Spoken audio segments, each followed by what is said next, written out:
वालेकुम स्टूडेंट्स, कैसे हैं आप स्टूडेंट। आज जो हमने करना है वो डार्क रिएक्शंस है।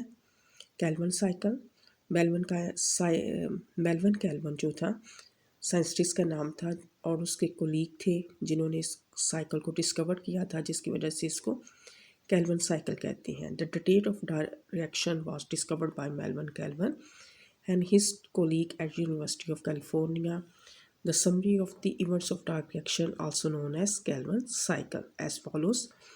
Carbon dioxide molecule combine with 5 carbon compounds to form temporary 6 carbon compounds, each of which split into 3 carbon compounds. कह रहे हैं कि कार्बन डाइऑक्साइड जो है जो कि फोटोसिंथेसिस के लिए इस्तेमाल हो रही होती है वो 5 कार्बन के साथ कंबाइन करके 6 कार्बन कंपाउंड्स बनाते हैं जो कि टेम्परेरी होता है। और वो 6 कार्बन कंपाउंड्स जो है वो स्प्लिट हो जाता है इनटू 2-3 कार्बन कंपाउंड्स के अंदर, 2-3 कार्बन कंपाउंड्स के अंदर स्प्लिट अप हो जाता है कि carbon dioxide combine with 5 carbons to form 6 carbon compounds. 6 carbon compound जो है वो स्प्लिट होता है इनटू 2-3 कार्बन कंपाउंड्स के अंदर।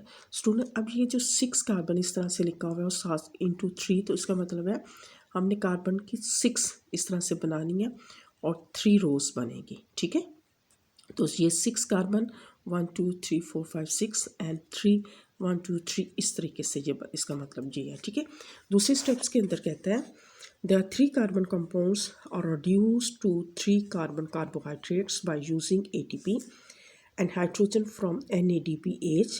The 3 carbon carbohydrates are used to manufacture glucose.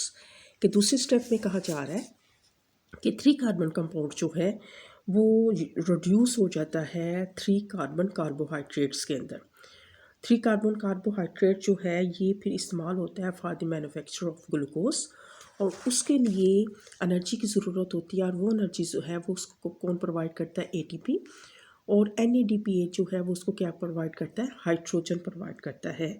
3 carbon compound जो है are reduce to 3 carbon carbohydrates.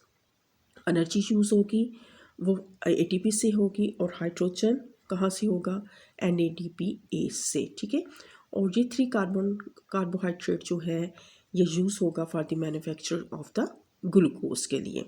Third step के अंदर कहता है 3 carbon compounds also use to regenerate original 5 carbon compound. This step also utilize ATP। एक 3 carbon, जब उसने कहा था कि 6 कार्बन कंपाउंड जो है ये स्प्लिट होता है इंटू 2 कार्बन कंपाउंड्स के अंदर, तो एक 3 कार्बन कंपाउंड जो है वो इस्तेमाल हो जाता है for the manufacturing of glucose. दूसरा 3 कार्बन कंपाउंड जो है वो यूज़ होता है, क्या करना है, 3 कार्बन कंपाउंड जो है वो यूज़ होता है for the manufacturing of the 5 carbon compounds को, जो ओरिजिनल 5 कार्बन कंपाउंड्स होता है उसके मैन्युफैक्चरिंग के लिए इस्तेमाल हो रहा है। और इस तरीके से ये डार्क रिएक्शन के इवेंट जो है वो कंप्लीट होती हैं कि फर्स्ट स्टेप के अंदर कार्बन डाइऑक्साइड जो है 5 कार्बन कंपाउंड के साथ मिलके 6 कार्बन कंपाउंड्स बनाती हैं। 6 कार्बन कंपाउंड जो है स्प्लिट अप होता है इंटू 2-3 कार्बन कंपाउंड्स के अंदर। फिर सेकंड स्टेप के अंदर 3 कार्बन कंपाउंड्स जो है ये यूज्ड होगा for the manufacturing of the glucose, reduce हो जाएगा 3 कार्बन कार्बोहाइड्रेट्स के अंदर और फिर वो 3 कार्बन कार्बोहाइड्रेट जो है यूज़ होगा for the manufacturing of glucose. इस स्टेप के लिए एनर्जी की ज़रूरत है जो कि उसको ATP प्रोवाइड करता है और ग्लूकोज की फॉर्मेशन के लिए हाइड्रोजन चाहिए और वो उसको NADPH से मिलेगा।